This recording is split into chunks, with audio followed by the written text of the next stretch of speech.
Доброго времени суток, дорогие друзья!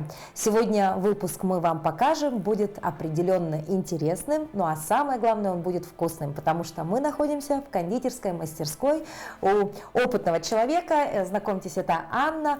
И Анна сегодня нам расскажет все о потрясающе вкусных пряниках. Здравствуйте! Здравствуйте! Ну, давайте для начала расскажем нашим телезрителям, с чего вдруг у вас появилась такая любовь вообще к кондитерскому искусству. Ну, я всю жизнь проработала в бюджетной сфере, да, и вот когда сидела по уходу за ребенком последним, где-то вот к 6 месяцам ребенка начала увлекаться пряниками. Мне это очень нравилось, смотрела ночами видео, да, а потом, недолго думая, купила ингредиенты, нужные инструменты и начала печь.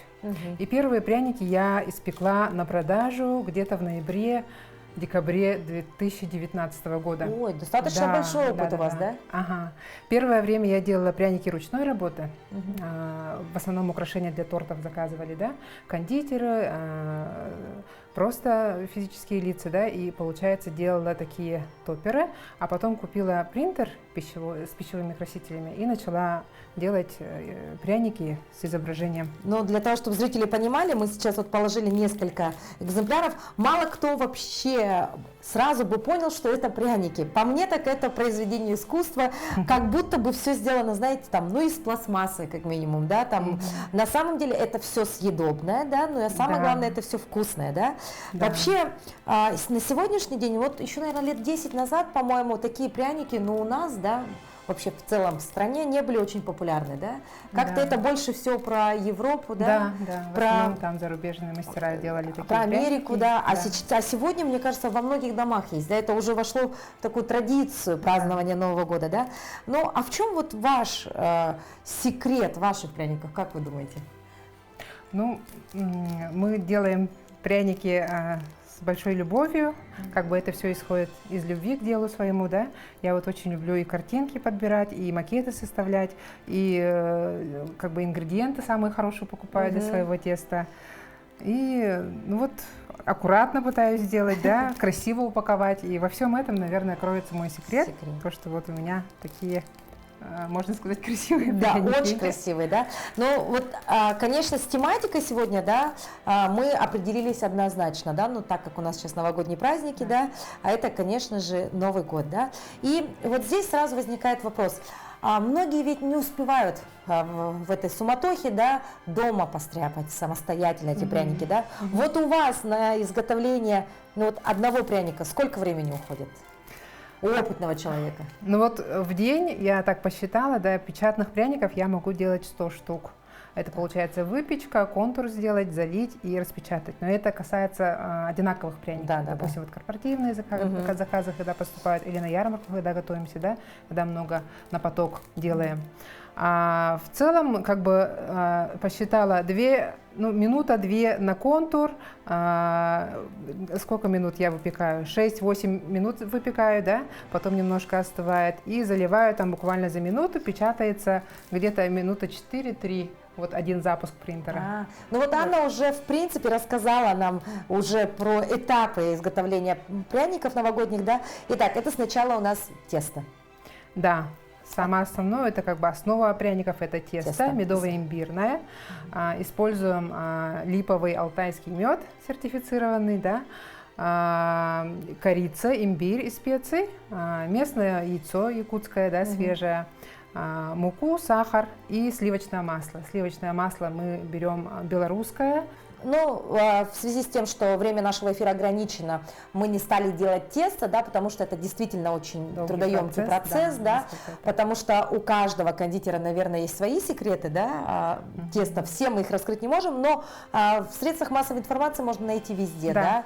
Состав, он такой, да, достаточно популярный, да, плюс-минус тот или иной ингредиент, ну, как обычно, яйца, мука, масло, мед, имбирь. Специи, да. Да, но...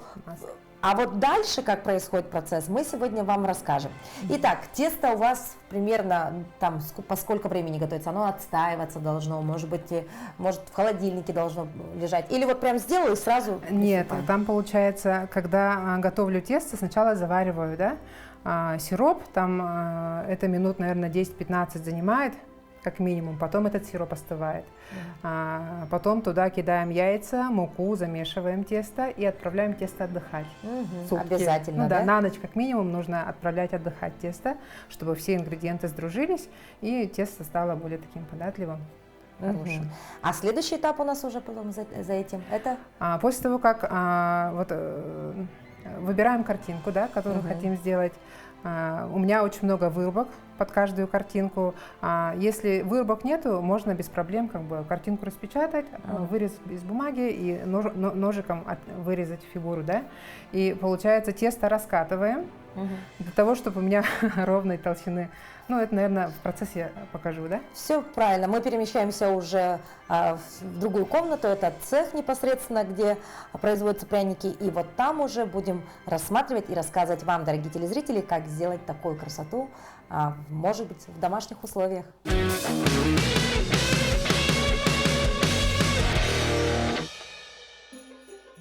Вот именно так выглядит медово-имбирное тесто, основа наших пряников сегодня. Ну, по цвету уже вкусно, да, такой красивый, золотистый, медовый такой, очень вкусный цвет. Вот просто даже глядя на это, уже слюнки текут. А еще бы вы представляли, какие у нас здесь ароматы, да? Да. В общем, вот тесто у нас отдохнуло, да, почти сутки? Тесто отдохнуло. Как вытаскиваем из холодильника, нужно его хорошенько как бы размять в руках, чтобы не было внутри пузырей и так далее, да, чтобы вот пряники не раздувались, да.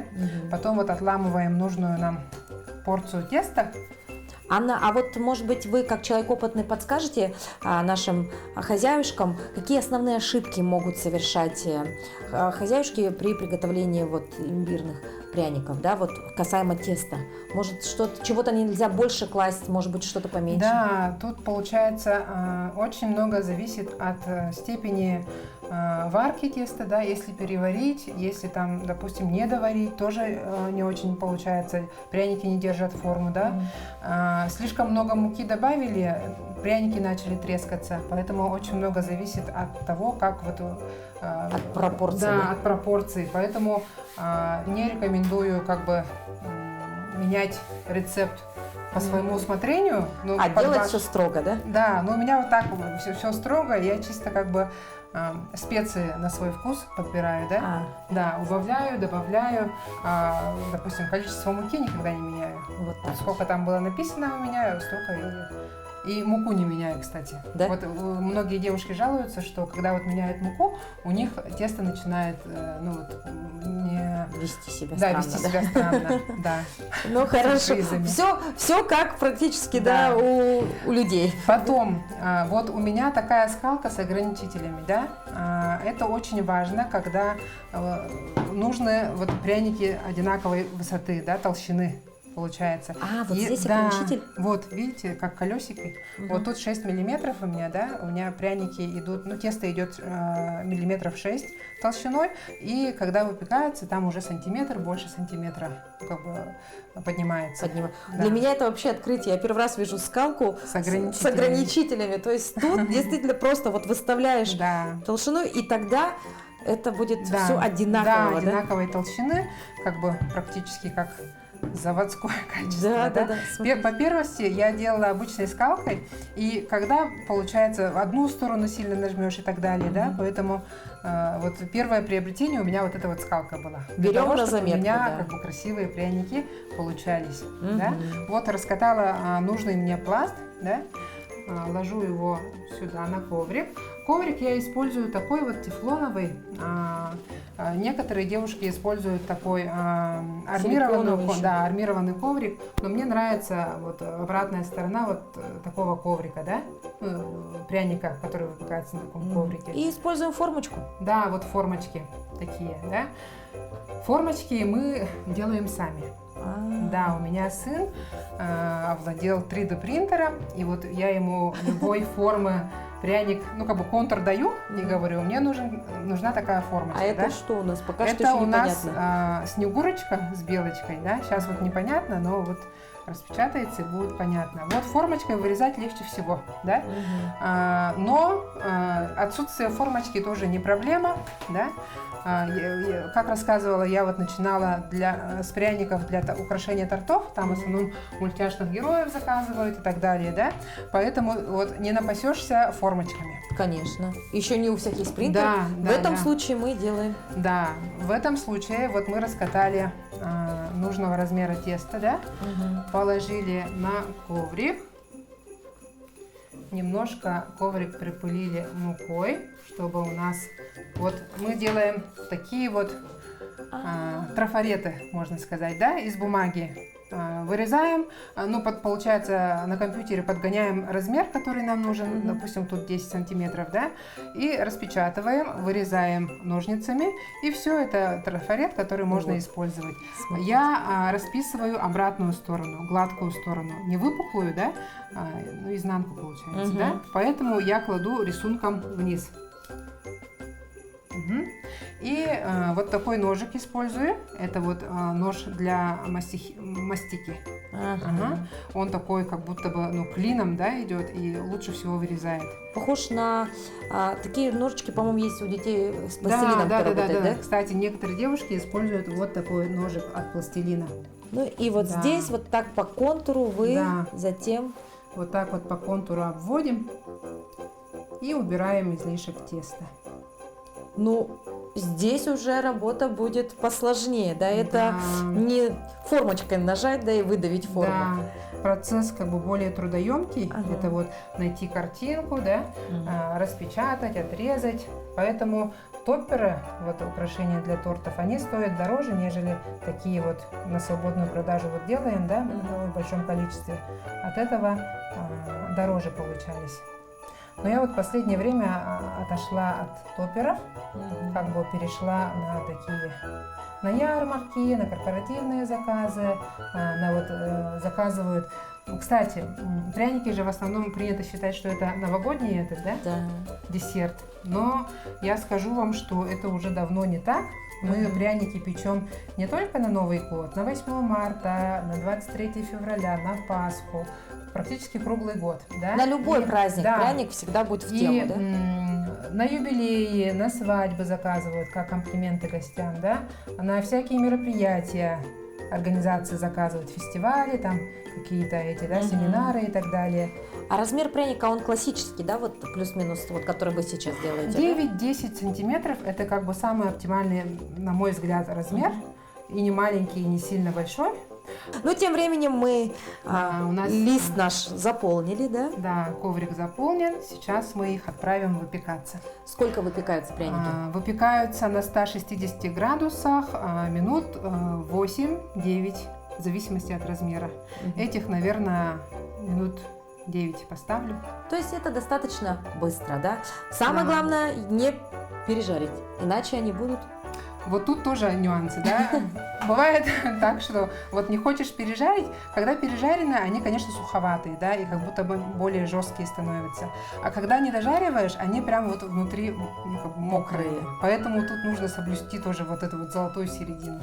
Однозначного такого нету, что вот лучше не дожаривать, такого вот. Только методом проб и ошибок, да? Ну и все-таки прислушиваться к мнению опытных профессионалов, как наша Анна. Ну что, пряники отправляем и переходим уже затем к следующему этапу приготовления наших вкуснейших новогодних пряников. Заливка пряников.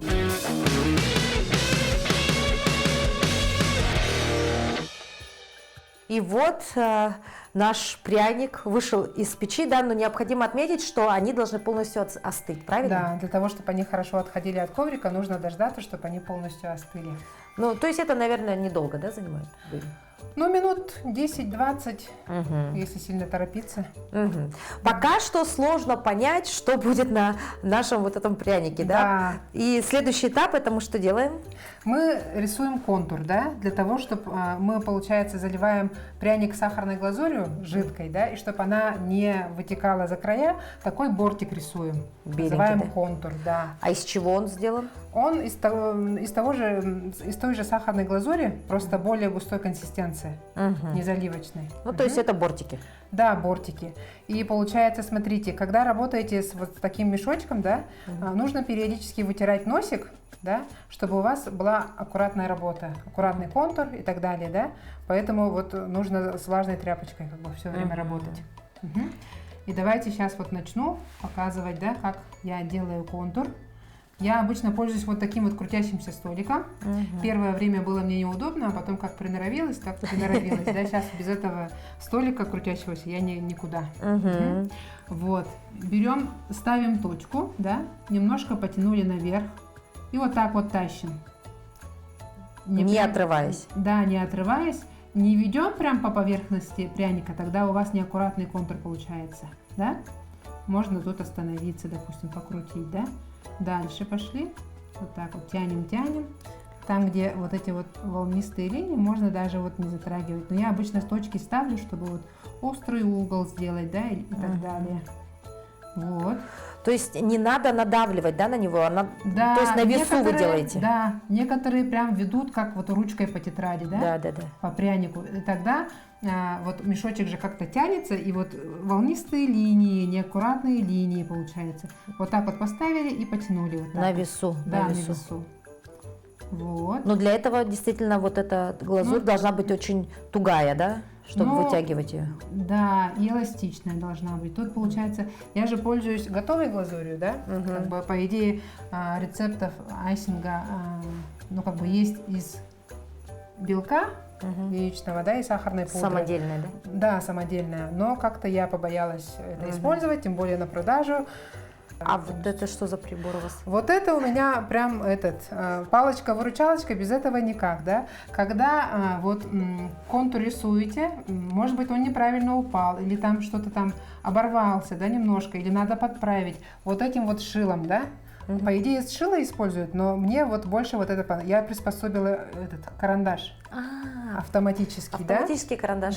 Да, можно найти в любом кондитерском магазине. Вытащила вместо грифеля поставила иголку от английской булавки. Да, потому что вот с толстой иглой мне шило не нравится. Я вот пыталась пользоваться, но как-то более тянет за собой глазурь, а вот это более аккуратно. Вот так вот. Итак, следующий этап выполнен. У нас наши пряники приобрели уже контур. Ну а теперь интересное будет происходить прямо сейчас. Это заливка глазурью? Да, заливка глазурью. Глазурь перед тем, как заливать, да, нужно хорошенько помять, чтобы она объединилась. Иногда вот, когда она долго лежит, она отслаивается, и когда вот заливаешь, там серые какие-то разводы появляются и так далее, да. Чтобы такого не было, нужно вот хорошенько ее помять в руках, чтобы она объединилась заново. И потом вот дырочку, да, вот эту вот на конце мешочка нужно делать не сильно большого диаметра, да. А иначе выльется все, да? Когда небольшого размера, пузыри сами лопаются при выходе, да, а когда сильно большой делаешь, вот когда глазурь заливаешь, там появляются, ну, бывают пузыри воздушные, да, и они вот так вот некрасиво сдувают, ну, как прыщики, да, и их периодически нужно вот, получается, схлапывать, чтобы этих пузырей не было, получается, вот такие манипуляции, вот в части небольшое отверстие на мешочке и ну и глазурь хорошо перемешанная. Все, начинаем тогда, да, заливать. Вот я положила пряник, да. Я обычно заливаю снаружи и иду внутрь, да, всегда. Мешочек я, оказывается, держу, я думала, что все так делают, да, оказывается, не все, да. У меня вот сын приходил помогать, и он вообще, как-то у него не так получается, я удивилась, потом посмотрела, что он, оказывается, не так держит. Вот я как-то вот так обхватываю, да, и давлю вот на нижнюю часть мешка. За счет этого у меня вот давление вот наверху не появляется. А у сына, когда он так делает, вот тут как прям шар надувной, да, и прям как будто лопнет. У каждого мастера своя, да? Да, своя техника, оказывается, нарабатывается. И вот сейчас начинаем. Поставила вот так и вот по краю иду. Ну вот мы видим, что консистенция действительно уже совершенно другая, жиденькая, да? Да, она должна сама выравниваться, но при этом не сильно должна быть такой жидкой, чтобы да, выливаться то есть через вот таким край. прям настолько толстым слоем должна быть глазурь, да, или это лично ваша? Я так привыкла. Это я сильно нажимаю на мешок, из-за этого вот как бы ширина, да, вот этого. Толстенько получается. Да, очень толсто получается. И вот так вот прям смело уже во внутренней части. И вот если вот слышите же, да, как Пузырьки, скапываются да. пузырьки. Они в Вот. носике при выходе, да, лопаются? Да, они лопаются. Ой, Вот так идеально. вот сделала.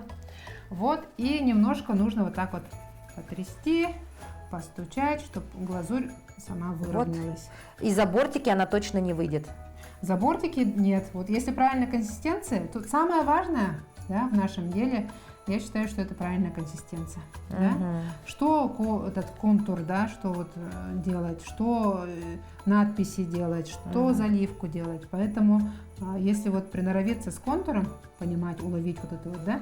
Ну а пока Анна делает у нас заливку пряников, хотелось бы отметить, что следующий этап это у нас нанесение принта на вот эту глазурь, но, внимание, уже потом глазурь вместе с этим рисуночком должна будет высыхать около суток, поэтому запаситесь терпением, если вдруг вы захотите повторить это все дома, нужно будет подождать сутки и только лишь потом уже упаковывать свой праздничный пряник.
И так 100 штук сделали. Как? Не поспать, не отойти в сторону, ничего, да? Привыкаешь. Зато все отдаю. Да? Поэтому, видимо, сами требовательны к себе, поэтому тогда до нюансов прям. Придумали же принтер, да, люди. Я до сих пор не понимаю, как он работает. Я смотреть-то смотрю на него, понимаю. То есть вот то, что ты видишь на экране, оно выйдет по-другому. И вот поди объясни заказчику, что вот твой цвет не может получиться и так далее. Поэтому если ты розовый, да, а потом уже сверху там печать там логотипа или что-то.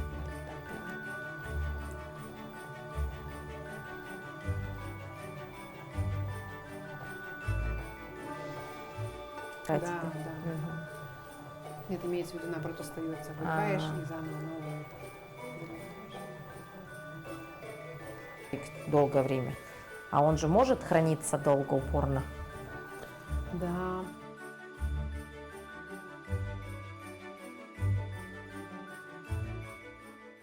Итак, у нас пряники распечатались. Вот такие красивые, яркие получаются.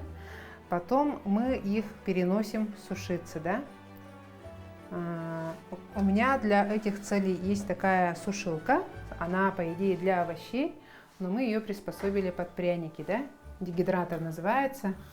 И сюда где-то на полчаса для того, чтобы вот этот максимальный глянец, яркость сохранить, отправляем, а потом вытаскиваем. И они дальше будут сушиться при комнатной температуре. Вот, печку я включаю на 45 градусов и вот на полчаса и отправляем пряники сушиться.